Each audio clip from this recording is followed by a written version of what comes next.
પોતાની સમાજના રિવાજોનું કેટલું માન સન્માન હોય છે, કેટલું મહત્વ હોય છે, તે આ બંને મહિલા ઉમેદવાર પરથી જાણી શકાય. નમસ્કાર, આપની સાથે હું મયુર. સમૂહ 39 અને આસેડાની બેઠક પરથી આ બંને મહિલાઓએ પોતાના સમાજનું માન સન્માન જાળવીને માથે ઘૂંઘટ ઓઢીને જિલ્લા પંચાયતની ચૂંટણીની ઉમેદવારી નોંધાવી છે. ગુજરાતમાં સ્થાનિક સ્વરાજ્યની ચૂંટણી માટે ઉમેદવારી ફોર્મ ભરવાના છેલ્લા દિવસે ડીસા તાલુકામાં પંચાયત કચેરી ખાતે રાજકીય ગરમાવો જોવા મળ્યો હતો. ભારતીય જનતા પાર્ટી 2 મહિલા ઉમેદવારોએ જિલ્લા પંચાયતની સમૂહ મોટા 39 અને આસેડા 3 બેઠક પરથી પોતાના ઉમેદવારી પત્ર ભર્યા હતા.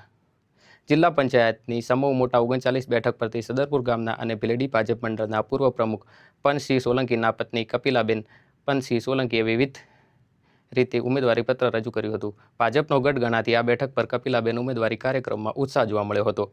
આ ઉપરાંત જિલ્લા પંચાયતની આસેડા 3 બેઠક પરથી હુનરાબેન ધુમજી સોલંકીએ પણ તેમના સમર્થકો સાથે ઉમેદવારી ફોર્મ ભર્યું હતું.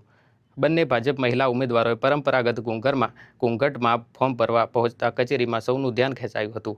ઉમેદવારી પત્ર ભરવાના છેલ્લા દિવસે મોટી સંખ્યામાં સમર્થકો અને ભાજપના અગ્રણીઓ ઉમેદવારો સાથે હાજર રહ્યા હતા, જેના કારણે કચેરી પરિસરમાં ભારત માતા કી જયના નારાથી ગુંજી ઉઠ્યું હતું.